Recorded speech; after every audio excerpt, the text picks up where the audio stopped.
మనది భారతదేశం, మనకు వేదం ప్రమాణం. ఇది పుణ్యభూమి.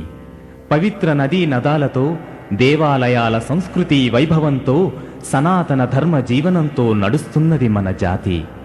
శ్రీ శంకర, రామానుజ, మధ్వాచార్యుల వంటి ప్రవక్తలు, షిరిడీ సాయిబాబా, రామకృష్ణ పరమహంస, అరవిందులు, వివేకానంద, భగవాన్ రమణ మహర్షి వంటి యోగి పుంగవులు మనలో జ్ఞానదీపం వెలిగించి వెళ్లారు.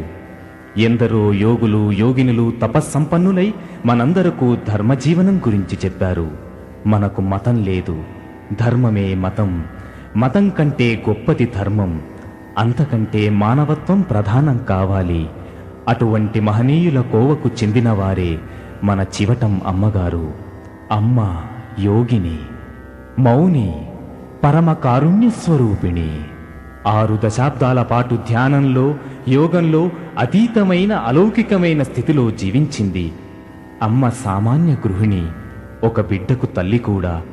ఈ సంసార బంధాలన్నింటినీ తెంచుకొని రాగద్వేషాలకు అతీతంగా, అహంకార మమకారాలు లేకుండా చివటం అనే చిన్న గ్రామంలో 60 సంవత్సరాలు జీవించి ఆ గ్రామాన్ని పవిత్ర క్షేత్రం చేసిన మహాభక్తురాలు.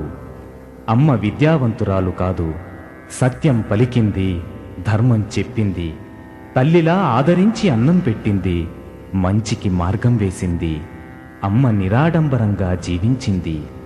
అవధూతగా, అమృతమూర్తిగా చిన్న కుటీరంలో 2 పూటల భిక్ష స్వీకరిస్తూ, వచ్చిన వారితో గీతా భాగవతాలు పారాయణం చేయిస్తూ అందరికీ మార్గదర్శకమై, ఎందరో తన్నాశ్రయించిన భక్తులకు వెలుగుదారి చూపించి కర్తవ్యం ప్రబోధించింది.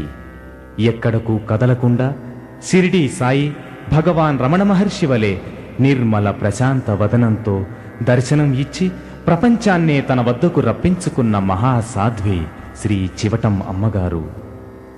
అమ్మ సమాధి ఇవాళ పుణ్యక్షేత్రం. భక్తులు నమ్మకంతో, విశ్వాసంతో సమాధి వద్ద నిశ్చల మనస్సుతో కూర్చుని ప్రశాంత మనస్సుతో వెళుతుంటారు. ముముక్షుత్వం సాధించుకున్న శక్తి స్వరూపిణి, నా దగ్గరకు అన్నీ పచ్చికాయలే వచ్చాయే, ఒక్క పండైనా రాలేదు, చచ్చేదాకా వస్తూ ఉండండి అంటూ మనం పండు అయ్యేందుకు బోధించారు అమ్మ. ఒక మహాత్ములు అమ్మ గురించి ఇలా అంటారు: అమ్మ సన్నిధి కాశీ, అమ్మను ఎప్పుడూ విడిచిపెట్టకు, నువ్వింక ఎవరి దగ్గరకు వెళ్ళనవసరం లేదు అన్నారు. అమ్మ వైరాగ్యతత్వాన్ని ఆచరించిన పండు. అమ్మ తనను నమ్ముకున్న వారి కష్టాలు, కన్నీళ్లు తుడిచి మార్గదర్శకం చేస్తున్నది. అమ్మ సమాధిలో దివ్య తేజస్సు ఉన్నది. అమ్మలో దైవాన్ని చూసిన వారెందరో ఉన్నారు. అమ్మ గొప్పతనాన్ని గ్రంథాలుగా వ్రాసి చెప్పిన మహనీయులున్నారు. అమ్మ గురించి శ్రీమాన్ డాక్టర్ బుడ్డిగ ఆదినారాయణమూర్తి గారు, శ్రీ రామకృష్ణ బాబు గారు ఎంతో భక్తితో పాటలు వ్రాశారు. శ్రీ వింజరపు రామకృష్ణ సంగీత సారథ్యంలో మన హృదయాన్ని సుతారంగా భక్తితో కదిలిస్తూ మధురంగా పాడుతున్నారు గాయనీ గాయకులు.